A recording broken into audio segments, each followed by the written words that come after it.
Winter asked, why is Jokic so good at basketball? And then longtime listener Miroslav Shuk asked, the Denver Nuggets have the second best net rating for a starting five in the league with Jamal Murray injured and MPJ's 40% true shooting. Is this 6-game start by Nikola Jokic better than the one last year? Someone responded. Dusan responded, if anyone's interested. Jokic is plus 80 in his first 6 games. Nuggets are plus 27. Nuggets without Jokic are minus 53. The extent to which Nikola Jokic has had to carry this offense, even without Jamal Murray, has been borderline harrowing, especially when you look at how good Will Barton has been. MPJ's offensive performance was scarier than anything I saw on Halloween weekend so far this season. He cannot throw the proverbial beach ball in the ocean from the beach. Like, nothing is working. The shots look good until they leave his hands. And that's just kind of been the story for a lot of the offensive pieces in general. And it has forced Jokic into taking on even more of a burden, though not necessarily as a scorer, where he's just like trying to get guys involved. He's trying to go to work on the low blocks more when the offensive breakdowns are happening. He's thrived as a rebounder. He's playing a little bit more defense for a Nuggets team that has been one of the best defensive squads in the NBA to this season. So I would argue that, yeah, his start has been better because he's had to deal with even more responsibility, sans Jamal Murray, for a vastly improved defensive team. That while he's never going to be the true defensive centerpiece, that result stems more from, the everybody chipping in, forcing turnovers, not necessarily funneling everything towards him, Rudy Gobert style. He has had more responsibilities to shoulder, and they have not been too large for him. Yeah, I think that now more than ever, there is a very legitimate case that he's the best player in basketball. I don't want to speak in hyperbolic terms, but he would probably be my MVP pick right now. Jimmy Butler's right there. I think Jimmy Butler would be mine right now. Funny enough, Jimmy Butler's still like a 50-1 odds to win MVP. So if you're a betting person, some Nuggets numbers to consider. Their offense ranks in the first percentile so far without Jokic. That is disgusting. They have some all backup or bench heavy units that have just been an eyesore. I think Michael Malone in their wins over the Mavericks, and who else did they beat their past 2 games?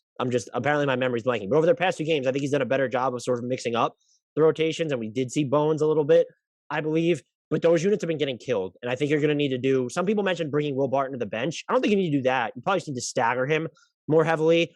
I think what it's going to come down to, though, Michael Porter Jr. just has to be better because he's not been good. Look, when Nikola Jokic is on the floor, his true shooting is 43. When Nikola Jokic is off the floor, his true shooting is 32.4. Overall, last season, he was averaging 0.46 points per touch.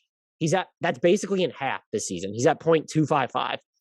I don't think those struggles are going to continue. He's actually using, by the way, and I thought you'd find this interesting, fewer dribbles per touch this year than he did last year. And so I do think his role is less streamlined because of the defensive tension he's receiving. And I do think the Nuggets are asking him to make different types of decisions, even if they're still relying heavily on Jokic to create everything, and then even a Will Barton and maybe even a Monte Morris to take more complicated shots.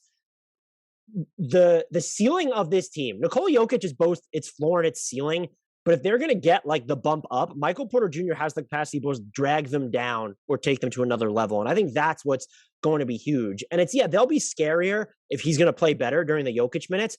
I do think this team has to at least to some degree figure out the non-Jokic minutes if they want to be that legit contender without Murray. And I look at this team as like having quality depth, but if Michael Porter Jr. is going to play this poorly to where you can't even entertain, he's averaging under 10 minutes per game without Jokic on the court. Maybe I don't think you want necessarily more than that. Do you want to play Michael Porter Jr.? You want your 2 best players on the court for as much as possible, but you need those minutes to be by far more productive. And he's just, we can go deeper and say what he needs to do better. But I just feel like he's missing a bunch of shots and looks that he was hitting last year, and they need those to go in because that's going to drag them down. He's getting clean looks. They just aren't falling. I think one fix right now, while the second unit is in this early season malaise, is moving Monte Morris to the bench just to get that steadying presence who can seek out his own shot on occasion. I think that makes a lot more sense than having these lineups that are completely devoid of offensive ability. But I do have one more stat just in support of Jokic being off to an unreal start to this season. The B-ball index is adjusted rim points saved per 75 possessions leaderboard. You want to guess where Jokic ranks at this stage of the season? This is Third. heading into games on November 1st. Third. He's fifth. That's close. Fifth. And the top 10, we'll go through them real fast because I think it helps show the validity of this metric. Isaiah Stewart in 10th, Rashawn Holmes 9th, Nikola Vucevic 8th, Clint Capella 7th, Mo Bamba 6th, Jokic 5th, Jakob Poeltl 4th, Rudy Gobert 3rd, Joel Embiid 2nd, and Miles Turner 1st. It's a pretty solid list of bigs to be surrounded by when you're talking about rim protection numbers. Yeah, look, and the stuff with Jokic too, it does feel like the Nuggets are always really good early in the season defensively, and maybe that's anecdotally correct and just factually wrong.